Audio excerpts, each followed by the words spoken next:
pandemic has been tough for everyone, but no one has suffered more than the pharmaceutical industry. So thank God they've got people inside the American government that can save them trillions of dollars. Hello there, you 4.5 million electrifying souls, radiant awakening beings going on a journey together. If you're in the UK, you can come and see me live. I'm doing live performances all over the place. There's a link in the description if you're interested in seeing me live. Perhaps you've seen enough with the hat and the cardigan. Surely it's overkill. Let's have a look at this story about the relationships between the pharmaceutical industry and the United States government, and in particular certain members of the Democrat Party, and whether or not you think there is corruption, or certainly if there isn't corruption, a need to change the law so we can see crime when it takes place. Let's have a look. This is a story by Andrew Perez and Julia Rock. Corporate Democrats like Senator Kyrsten Sinema saved Big Pharma $450 billion by watering down the party's drug pricing plan. Big Pharma's massive lobbying campaign and advertising offensive against Democrats' drug pricing plan saved the industry nearly $500 billion.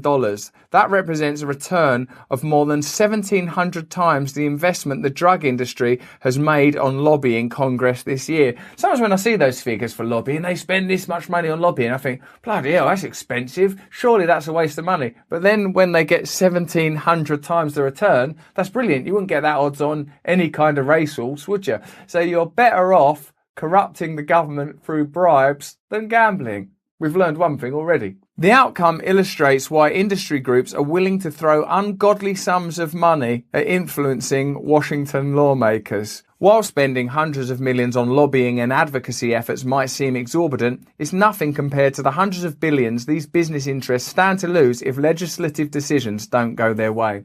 This is in a way, a fundamental principle of modern government. We are offered the opportunity to vote for particular parties, particular politicians, particular policies. We're offered particular pledges and promises and told that if these people are elected, this is how they will behave. But of course, there is another route to power, the route that is paved by the green dollar bill. And that's the true avenue. That is the relevant currency. What kind of naive, childlike wonder man in an luminous cardigan and a wonderful hat would you have to be to believe that the democratic process is how you influence power? Sure, if we had reliable political figures, sure, if we had a party that was willing to stand for ordinary people, then there would be a point in voting. Then you could possibly get a party into power that represented the interests of ordinary people. But what you got now is theatre, a facade, a show, while powerful interests continue to pull the strings of power behind the scenes, and not even behind the scenes, in front of the scenes. Here is the information. According to data from Open Secrets,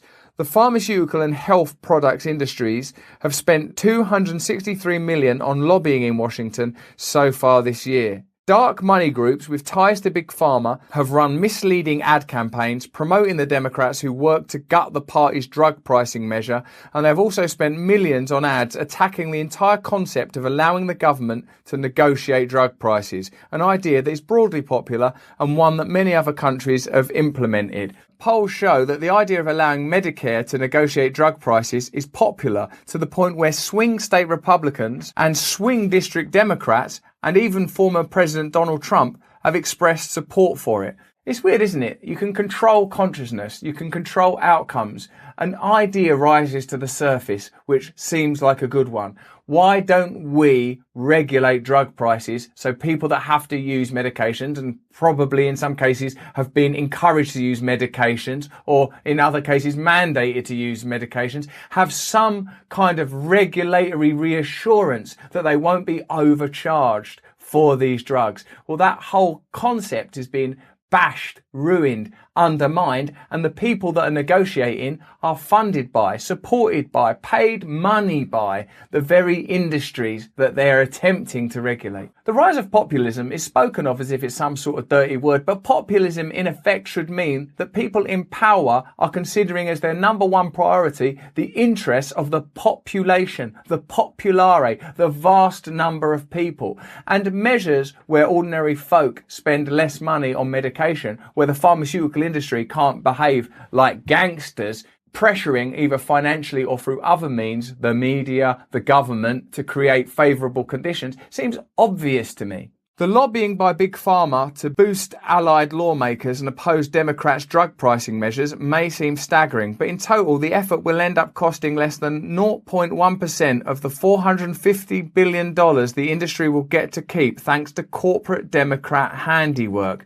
Now remember, I've had people say that I'm advocating on behalf of the Republicans or that I'm pro-Trump. I know a lot of you lot love Trump and stuff. Really what I'm interested in doing is pointing out the behaviour of a party that claims to offer a genuine alternative to corporatism, to powerful revolving door relationships between the state and big business.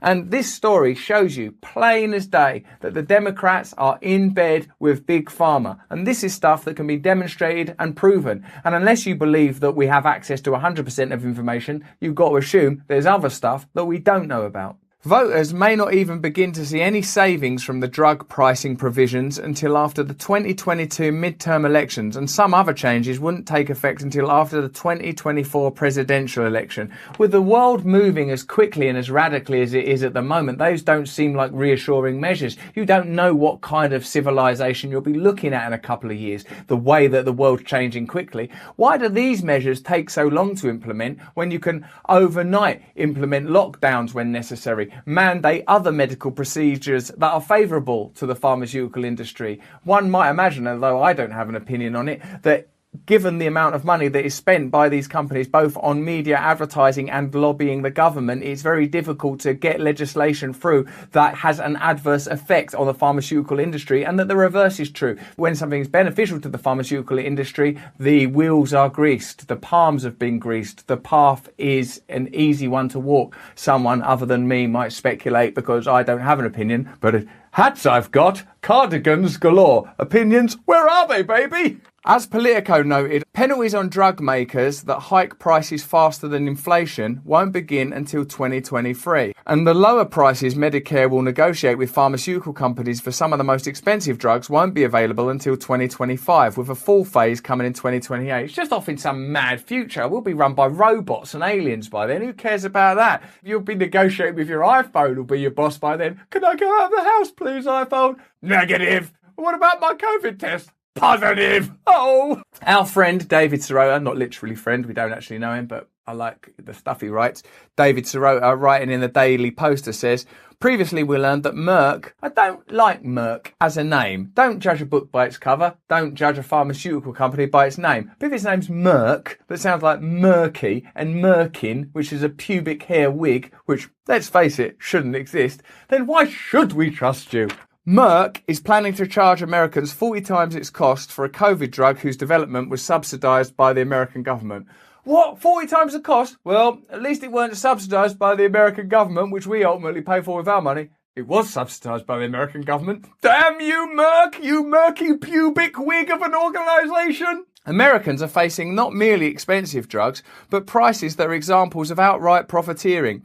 In many cases, the medicines we're being gouged on are those that we, the public, already paid for. Pharma bankroll Democrats are foot soldiers in the pharmaceutical industry's larger multi-decade campaign to seal off and rig America's alleged free market. Yeah, free market, that's meant to be competitive. Hey, our thing's better than your thing. It's cheaper, it's more reasonable, it works better. We've proven it works better. That's not what we're living in. A one-time progressive activist, Sinema, campaigned on lowering drug prices, and she was still calling on Congress to address rising drug costs as recently as last year.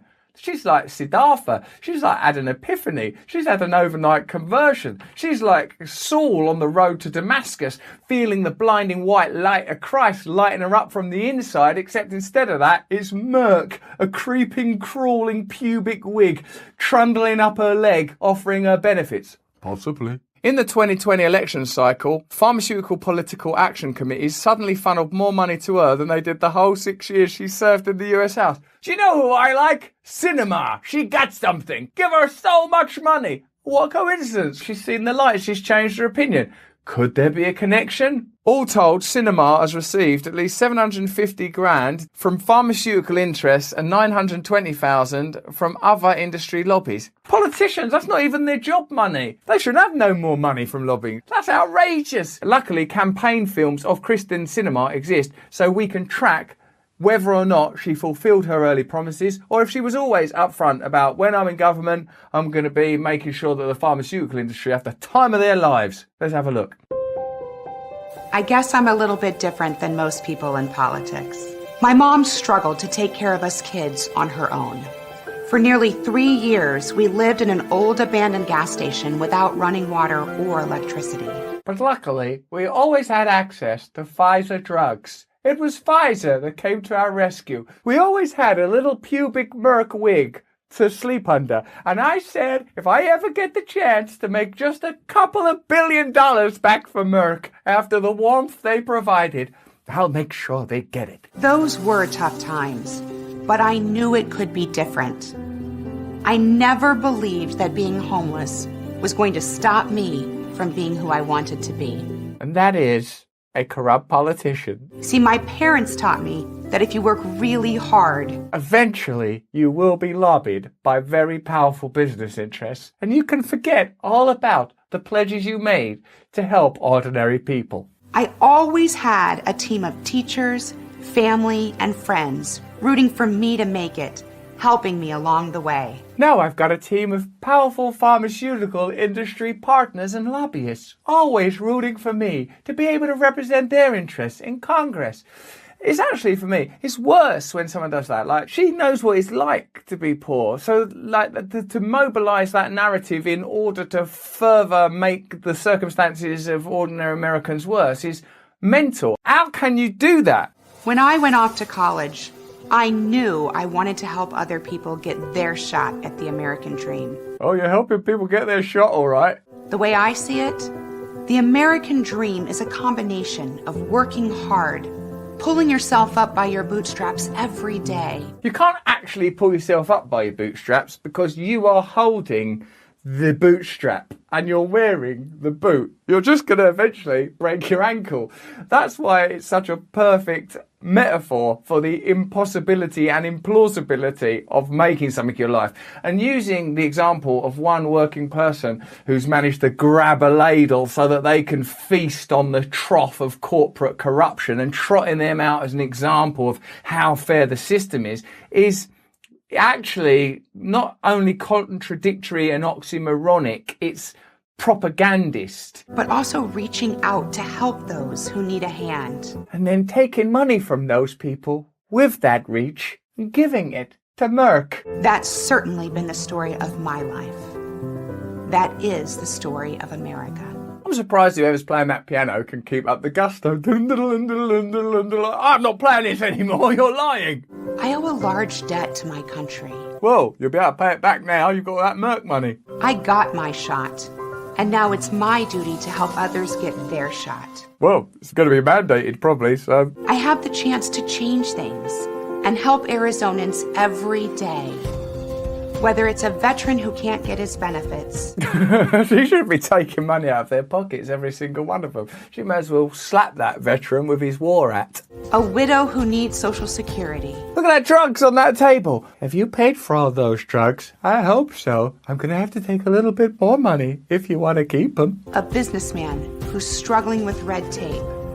Or parents worried their kids won't have a better life than they have. Or whether it's Merck, or Pfizer, Moderna, Johnson & Johnson, or Vanguard, or any one of the institutional investment-funded big pharma companies that operate under the guise of helping others to accumulate more and more record profits. If I can just be a tiny part of that. It's weird, isn't it? Because the reason that a film like this exists is because it espouses attractive values that resonate with all of us. Do you know what? There is such a thing as hope. It don't matter how hard your life has been or what you're feeling now. There's hope for you. We can change the world, particularly if we remember who we are and we come together in the service of one another. All those ideas are attractive ideas because they touch universal themes, morals, values, ethics, codes, deep in our evolutionary history, in our shared spiritual history. Those can be just sort of tapped into, plugged into, and then used to get another person into Congress or the Senate or wherever it is she's in, who can just take checks from big business. It's really, really outrageous because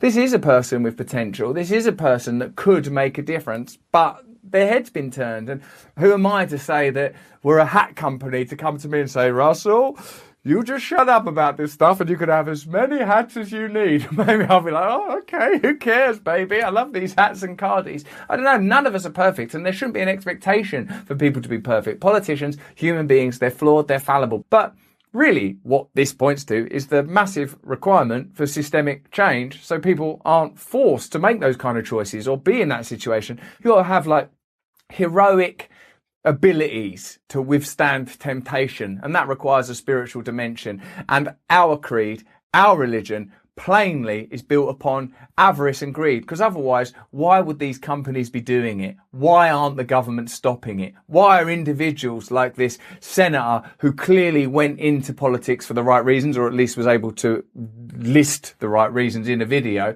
why are we in this situation? Because the magnetism of the system is too powerful unless we band together, accepting that we're all fallible, that we're all weak, we're all going to trip up, slip up, make mistakes. I'm not perfect, you're not perfect, we know ourselves, but together, if we have some values, a cohesive plan, if we pull together, then we can indeed change the world. What? Sorry. How much? Yeah, actually, don't bother. Merck are actually quite a good company. Our nation is facing a lot of problems right now. Thanks to you. But we can fix these problems if we work together. I'm Kyrsten Sinema. I approve this message, and I'm running for the United States Senate because I'm not giving up on the American dream. I nearly fell for it, even after reading all that stuff out. I was still like, oh, let's vote for Kyrsten Sinema. No, remember, you've just read out she's took 750 grand from pharmaceutical interests and 920 grand from other industry lobbies. Something obviously happens in those spaces that's difficult to countenance, because it is a corruption machine that creates and generates more corruption. And unless we change those systems, there's no point in changing the individuals, no point in changing the parties, no point deifying, celebrating particular individuals, unless we accept our own fallibility and come together with a different set of inclusive ethics about ordinary people, our ordinary interests, and having power in our own lives, so we don't hope that some hero can go run the gauntlet for us and keep their pockets zipped shut. But that's just what I think. What do you think? Let me know in the comments below. I'm interested to hear your views. What do you think about that politician? Other politicians? The system itself? Keep me in the loop. You're educating me. I need your views. Give us a thumbs up if you like the video. If you enjoyed this video, have a look at this little cheeky, saucy old sausage. And if you need to learn meditation or more about well-being and spirituality, consider subscribing to my Awakening side channel. Sign up to my mailing list so I can remain in constant contact. And if you are in the UK, come and see me live all over the shop. There's a link in the description. Please stay free.